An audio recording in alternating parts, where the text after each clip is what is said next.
होता है, यहाँ पर होता है हमारा घुटना। इस घुटने के ऊपर एक स्वतंत्र अस्थि पाई जाती है, इसे कहते हैं पटेला कहते हैं, यानी ढकनी जिसको हम सामान्य भाषा में कहते हैं, जो हमारे घुटने को ढकने के काम में आती है, तो यह पटेला है। यह पटेला अगर क्रैक हो जाती है तो दोबारा इसका निर्माण संभव नहीं होगा, तो पैर हमारा सीधा का सीधा रहता है।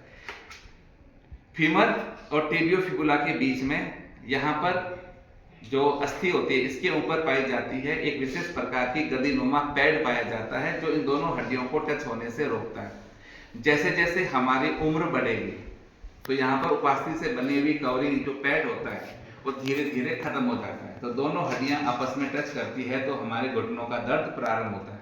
तो आज के टाइम में तो घुटनों के बारे में पता ही है कि आर्टिफिशियल घुटने लगाकर हम आराम से इस दर्द से छुटकारा पा सकते हैं।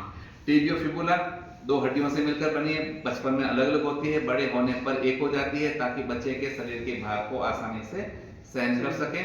अंगुलास्थियां होती है, संख्या में 14 होती है। अंगूठे में होती है 2, हाथ के अंगूठे में भी 2 होती है, अंगुलियों में 3 होती है, तो 4 3 12 और 2 14। उसी प्रकार से हमारे पैरों की अंगुलियों के अंदर भी इसी प्रकार से 14 पाई जाती है अंगुलास्थियां। तो ये हमारा पूरा का पूरा कंकाल तंत्र है। इस कंकाल तंत्र को अच्छी तरीके से पढ़ना है।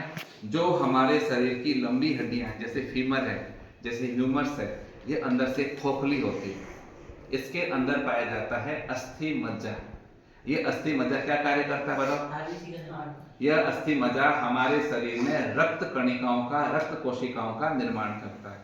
जो बच्चे मीट खाते हैं उन्हें पता है कि जब हड्डी का टुकड़ा साथ में आता है तो उसके अंदर की पाई जाने वाली गिरी को चूस कर, ठोक पीट कर, वहां से निकालकर उसे खाया जाता है।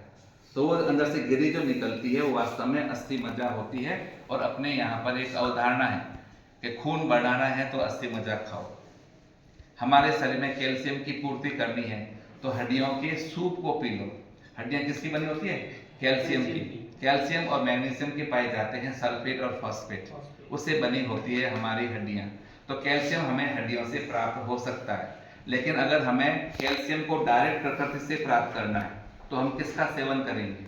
कैल्शियम कार्बोनेट चूना, नाम सुना हुआ है?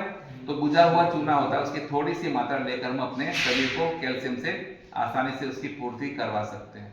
ये हड्डियां हमारे लिए बहुत ही महत्वपूर्ण होती है क्योंकि हमारे शरीर का आधारीय भाग बनाती है। बिना हड्डियों के हमारे शरीर का कोई निश्चित आकार नहीं होगा। अगर हमारे चेहरे की सारी हड्डियां हटा दें क्या होगा? मांस का लोथड़ा होगा, सबकी शक्लें फिर एक जैसी होगी, फिर वो उठा के देखेंगे कि कौन है ये। लेकिन कपाल के कारण, इस करोटी के कारण हमारे चेहरे का एक निश्चित आकार प्रदान किया जाता है। इसको अच्छी तरीके से याद रखना है। खास करके 3 अस्थियों के बारे में याद रखना, जिसके बारे में अपवाद स्वरूप प्रश्न आता है, जो हमारे शरीर में विशिष्ट है, जो हमारे शरीर में एकल होती है। पहली होती है हाइट, एकल अस्थि है। दूसरी होती है पटेला, यह भी एकल अस्थि होती है जो घुटने के ढक्कन का निर्माण करती है। और तीसरी जो अति महत्वपूर्ण है, जो सुनने में सहायता करती है, कौन सी है? MIS, miss. मिस याद रखना, याद रह जाएगा। मिस कैसे याद करोगे? मिस यानी मिस फलानी, तो MIS मिस यानी मैलियस, इंकस और स्टेपिस, इन तीनों का नाम याद रखना। स्टेपिस जो होती है ये घोड़े के रकाब के आकार की होती है। ठीक है, इसको एक बार